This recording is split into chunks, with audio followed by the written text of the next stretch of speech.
ونسلم على رسوله الكريم أما بعد فأعوذ بالله من الشيطان الرجيم بسم الله الرحمن الرحيم وما كان الله ليعذبهم وأنت فيهم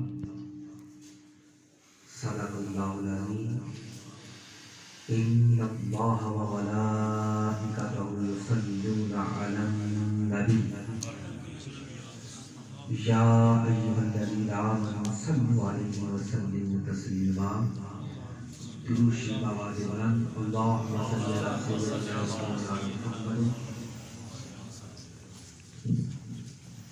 وعلى آل سيدنا ومولانا محمد وبارك وسلم عليه. ایک بار پھر دروشی با آواز بلند اللهم صل على سيدنا ومولانا محمد وعلى آل سيدنا ومولانا محمد وبارك وسلم علیہ. سامعین، آج ہم سب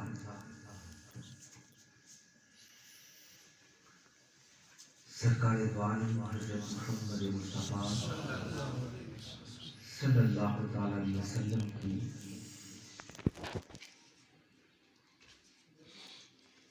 محفل میلاد شریف کے اس موقع پر ہم سب یہاں پہ حاضر ہیں.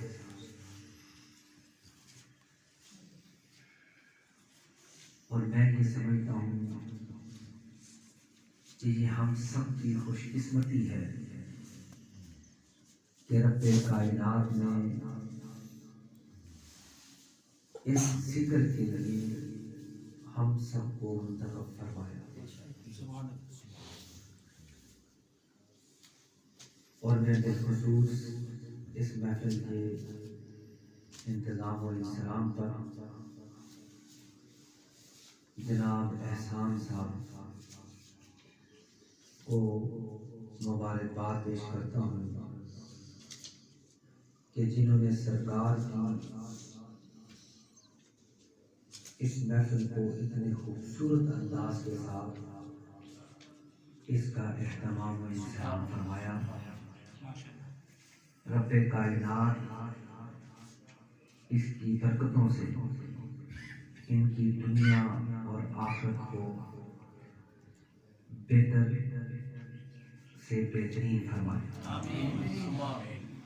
مجھ سے پہلے بڑے اچھے انداز میں جناب قاری عمیر احمد نہوی صاحب نے سرکار دو عالم حضرت محمد مصطفیٰ صلی اللہ علیہ وسلم کی بارگاہ عالیہ میں انتہائی خوبصورت انداز کے ساتھ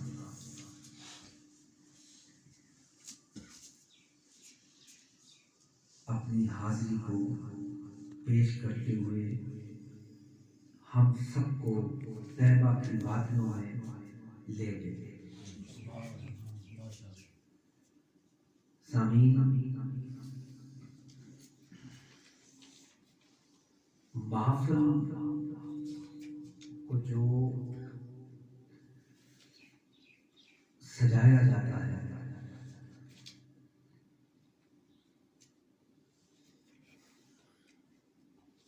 اور جس کی جو حیثیت بھی ہوتی ہے اس کے مطابق وہ اس محفل کو سجاتا ہے.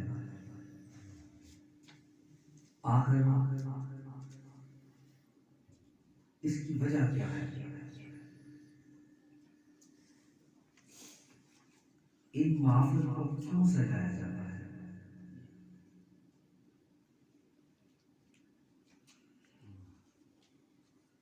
اور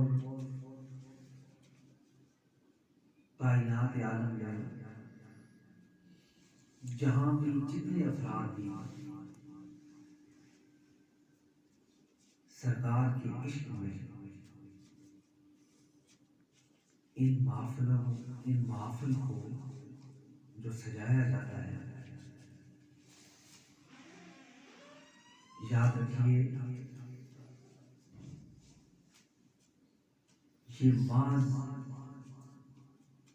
اس وجہ سے بھی ہے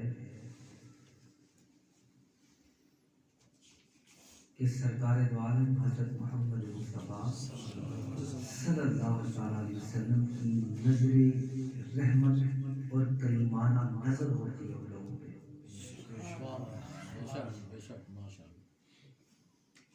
اور ان محافل کو سجانے کا مقصد تاکہ حضور کی بارگاہ میں کسی طرح سے بھی حاضری آ جائے۔ وہ سرکار کہ جب کفار و مشرکین نے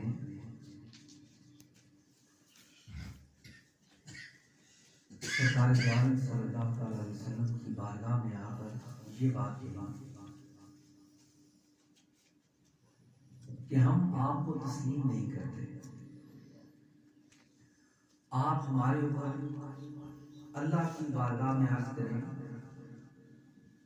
اللہ ہمارے اوپر عذاب کا نزول فرمائے۔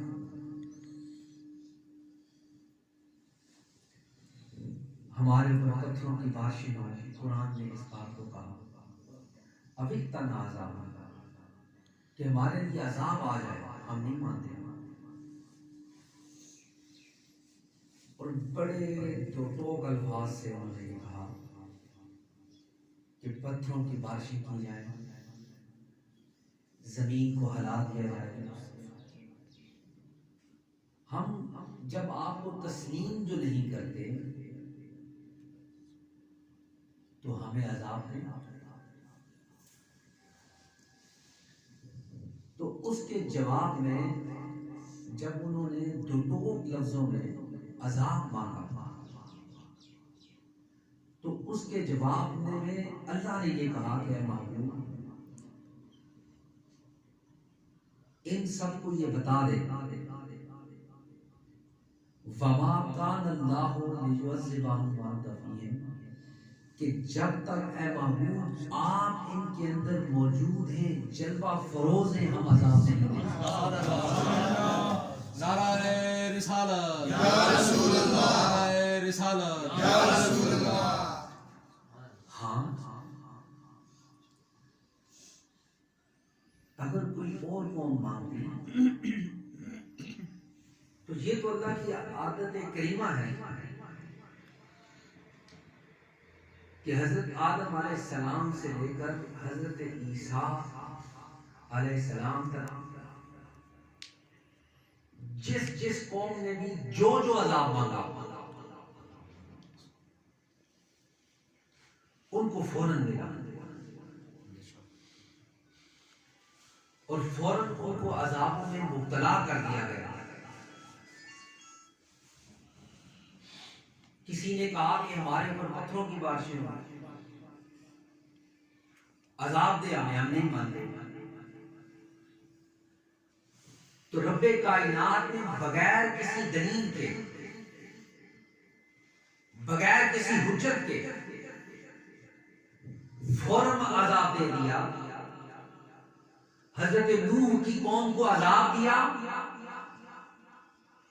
ساری کائنات کو الٹ پلٹ دیا، ہر چیز کا ہو بالا ہو گئی، ہر چیز نیست و نابود ہو گئی، ہر چیز نابود ہو گئی، انسانی وجود ختم ہو گیا، شجرات و حجرات ختم ہو گئے، ساری کائنات کولیپس کر گئی، ہر چیز ختم ہو گئی۔ اسی وجہ سے رب نے حضرت نوح کو باب ثانی بنا کر اس کائنات عالم میں بھیجا۔ پھر اس کائنات کا سٹارٹ ہوا، کسی کے اوپر پتھروں کی بارش ہوئی، ساری قوموں کو نیست و نابود کیا، ہوا چلائی، ساری کائنات ختم ہو گئی۔ جس نے جس وقت بھی کوئی عذاب مانگا اس کو فوراً نیست و نابود کر دیا، مگر قربان جائے کملی والے پر، قربان جائے رحمت للعالمین پر، کہ ایک طرف وہ عذاب پا رہے ہیں، دوسری طرف وہ رب یہ کہہ رہا ہے کہ عذاب مجھے اپنی عزت و جلال کی قسم جب تک مصطفیٰ موجود ہے میں عذاب نہیں ہوں۔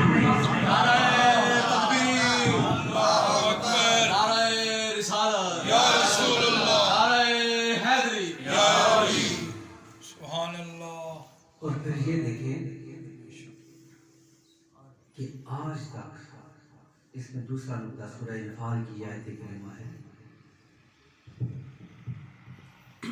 جس نے جو گناہ بھی کیا سرکار دو عالم صلی اللہ تعالی علیہ وسلم کی ذات مبارکہ سے پہلے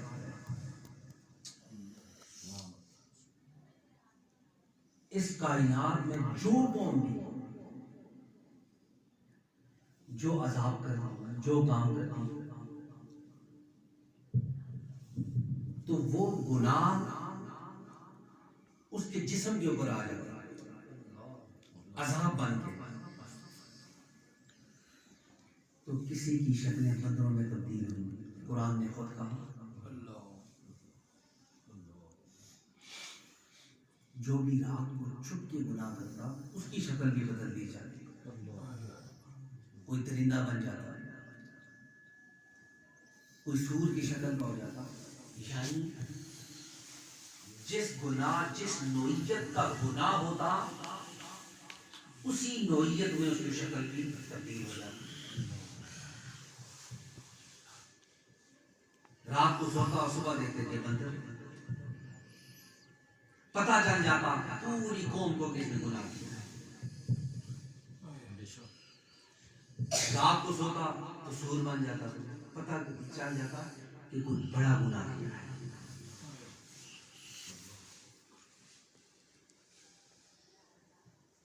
اور ایک عجیب قسم کی کیفیت تھی اس کائنات عالم میں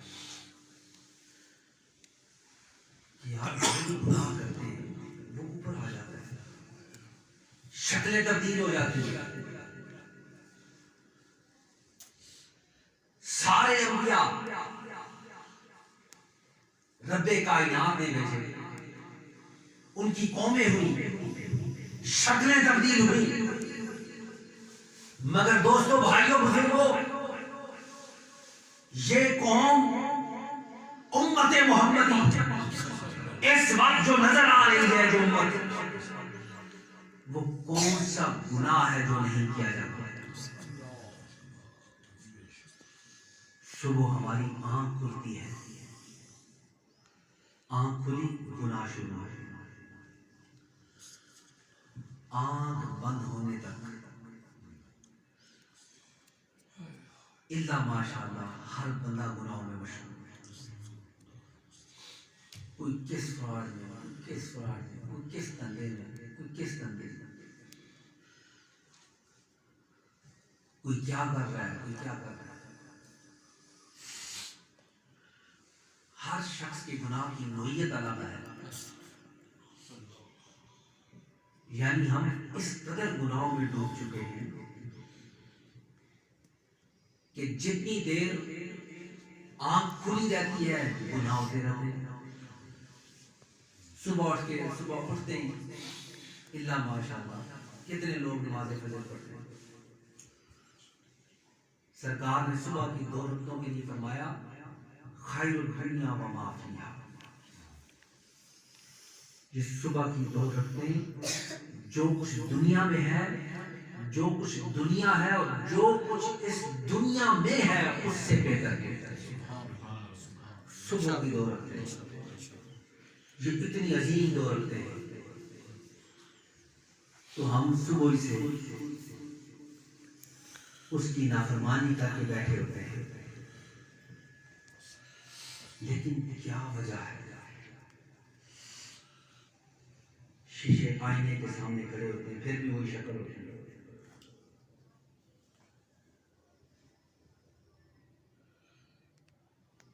جو بھی آئینے کے سامنے ہوتا ہے شیشہ فوراً بتا دیتا ہے، اسی طرح شاش شکل ہوتی ہے۔ کیا وجہ ہے کہ اتنے گناہ کرنے کے باوجود،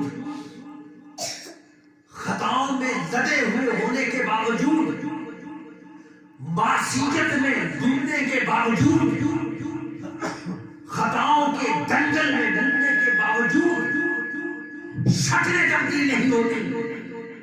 وجہ کیا ہے؟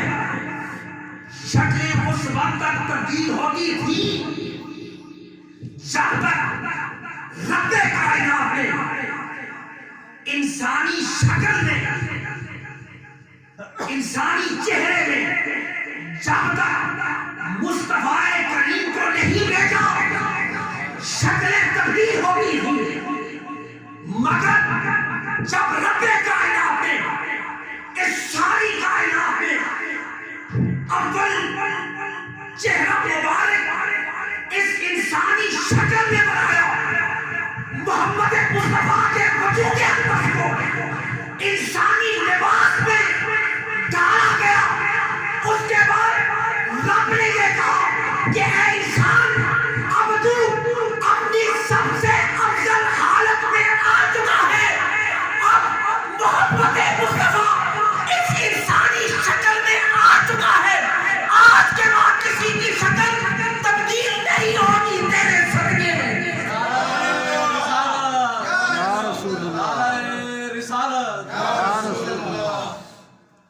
تیرے صدقے میں اب انسانی چہرہ اب تیرے لباس میں آ چکا ہے، اب مجھے حیا آتی ہے کہ اب چہرہ بدلے۔ تو سامعین، اسی میں تیسرا نکتہ، کیا وجہ ہے کہ سرکار دو عالم حضرت محمد مصطفیٰ صلی اللہ علیہ وسلم کی ذات اقدس کو گنبد خضرا کا مقیم بنایا گیا؟ آخر وجہ کیا ہے؟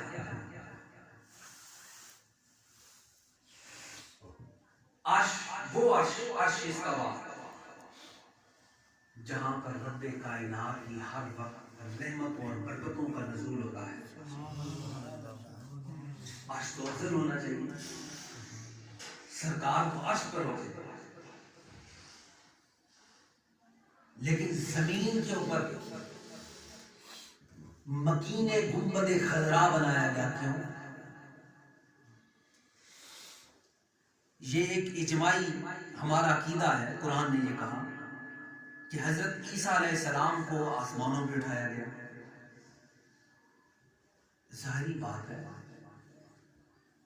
آسمان اس کے عرش جس پر ہر وقت اس کی انوار و تجلیات کی برسات ہوتی ہے، وہ افضل ہونے چاہیے۔ حضرت عیسیٰ علیہ السلام نے اوپر تشریف لے، حضرت یونس علیہ السلام کو اللہ نے جنت میں بھیجا، تو یہ ساری کاریگری کس کے لیے؟ جنت کے لیے یا دوزخ کے لیے؟ نیک ہوں گے تو جنت میں جائیں گے، بد ہوں گے تو دوزخ میں جائیں گے۔ حضرت یونس علیہ السلام کو جنت میں بھیجا، حضرت عیسیٰ علیہ السلام کو آسمانوں میں بھیجا، سرکار دو عالم صلی اللہ علیہ وسلم کو مکین گنبد خضرا بنایا، کیوں؟ کھیت تو سارا جنت کا ہے۔ بخاری شریف کی حدیث ہے کہ جنت جس کو بھی ملے گی اس کو اللہ کے فضل سے ملے گی، معاملہ ہی جنت کا ہے۔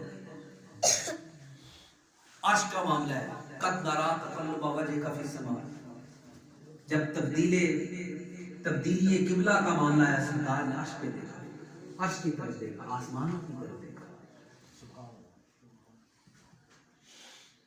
بظاہر دیکھا جائے تو عرش افضل ہے، سرکار عرش پر تشریف لے جاتے کیونکہ عرشی مخلوق ساری کی ساری گناہوں سے پاک۔ سرکار جنت میں تشریف لے جاتے جہاں پہ ٹوٹل گناہوں سے پاک لوگ، لیکن کیا وجہ ہے مکین گنبد خضرا بنایا گیا. اس کی وجہ یہ ہے کہ رب کائنات نے اس کائنات عالم کو اس وقت تک چلانا ہے کہ جب تک وجود محمد مصطفیٰ اس زمین پر ہوگا. نعرہ تکبیر، نعرہ رسالت، نعرہ خلافت. سرکار شب معراج پہ گئے. قرآن نے کہا سبحان الذی اسریٰ بعبدہ. آپ جب گئے زمین سے سرکار دو عالم صلی اللہ تعالی وسلم کے قدمین شریفین ہٹے. یہ جو علماء کہتے ہیں وہ حدیثیں کہتی ہیں واپس آئے بستر گرم ہے, کنڈی ہل رہی ہے, وضو کا پانی جاری ہے. یہ کیا وجہ ہے؟ سائنس بھی اس چیز کو پروو کر چکی ہے کہ یار جب سے یہ کائنات سٹارٹ ہوئی ہے تب سے ایک موقع ایسا آیا ہے کہ یہ کائنات اپنی جگہ پہ سٹل رک گئی ہے. اور یہ جو تین چیزیں ہیں, بستر گرم ہے, کنڈی ہل رہی ہے, پانی بہ رہا ہے, یہ کیا ہے کہ جو ہی سرکار دو عالم صلی اللہ علیہ وسلم اس زمین سے جدا ہوئے, رب کائنات نے ساری زمین کو وہیں پہ ساکن کر دیا. سارے وقت وہیں پہ روکے, ہر چیز روکے, سارے ٹائم اسپیس وہیں پہ روکے. لیکن کتنا عرصہ وہاں پہ رہے یہ خدا جانے اور مصطفیٰ جانے. جو ہی مصطفیٰ کریم زمین پر تشریف لائے, رب کائنات نے اس زمین کے نظام کو جاری فرما دیا. آمد مصطفیٰ. تو سامعین, عرش پہ عیسیٰ کی طرح تب نہ بلایا گیا کہ عرشی نظام تو چل رہا ہے. جنت پہ نہ بلایا گیا, وہاں پہ تو پہلے ہی نیکوکار ہیں. زمین پہ رکھا گیا تاکہ علم تھا کہ میرے امتی گناہگار بھی ہوں گے, سیاہکار بھی ہوں گے, گناہوں میں ڈوبے ہوئے بھی ہوں گے, معصیت میں گرفتار بھی ہوں گے, صبح سے شام تک گناہ کریں گے, مگر اب عذاب نہیں دے گا مصطفیٰ کے صدقے میں. نعرہ رسالت، نعرہ رسالت. تو سرکار گولوی نے کیا فرمایا؟ اس صورت نو میں جانا تھا, جانان کے جان جہانا تھا. سچ آکھتے رب دی میں شانا تھا, سچ آکھتے رب دی میں شانا تھا. جس شان تو شانا سب بڑھیا. سبحان اللہ ما اجمل کا, ما احسن کا, ما اکمل کا. کتھے مہر علی, کتھے تیری ثنا.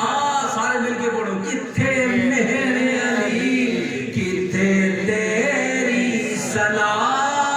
کتھے مہر علی, کتھے تیری ثنا. کتھے مہر علی, کتھے تیری ثنا. گستاخ رکھی کتھے جا اڑیاں. کہ ہر طرف مصطفیٰ کے جلوے ہیں. یہ زمین رب کی زمین, یہ روشن محمد مصطفیٰ کے وجود اقدس سے ہے. یہ سورج کی روشنی, یہ چاند کی روشنی, یہ ستاروں کا ٹمٹمانا, یہ سب کچھ محمد مصطفیٰ کی وجہ سے ہے.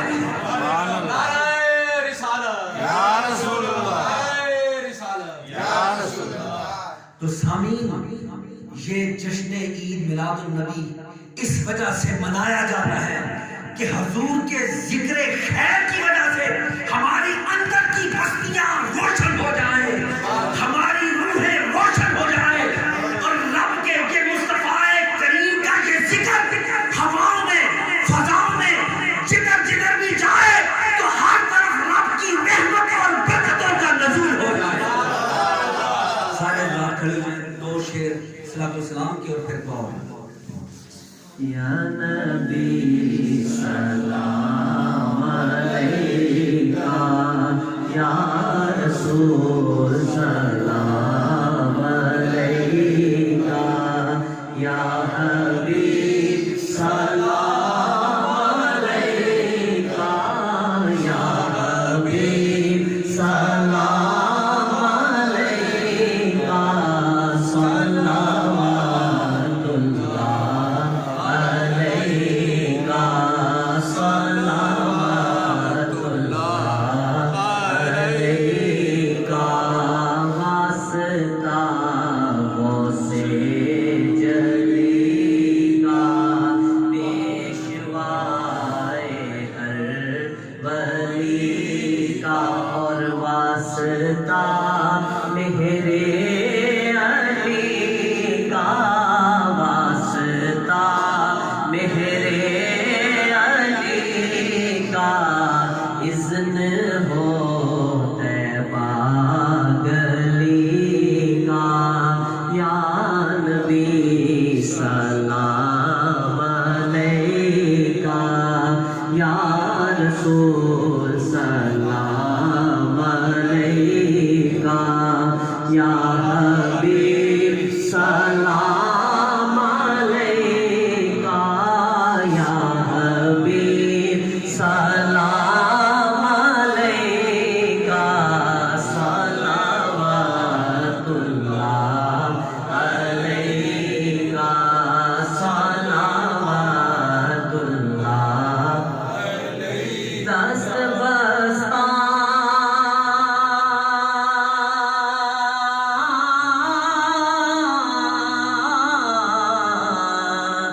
ہیں کھڑے یہ حاضر غلام،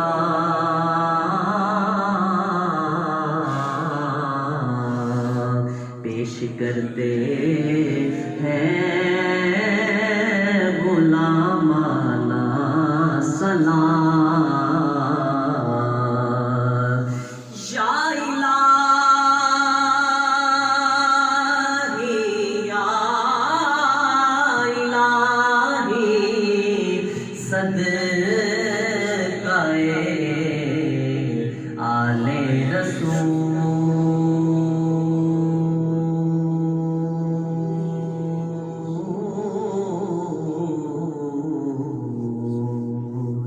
یا رسول اللہ صدقہ زہرا بطول، اور صدقہ میلاد رسول، یہ سلام عاجزانہ ہو قبول۔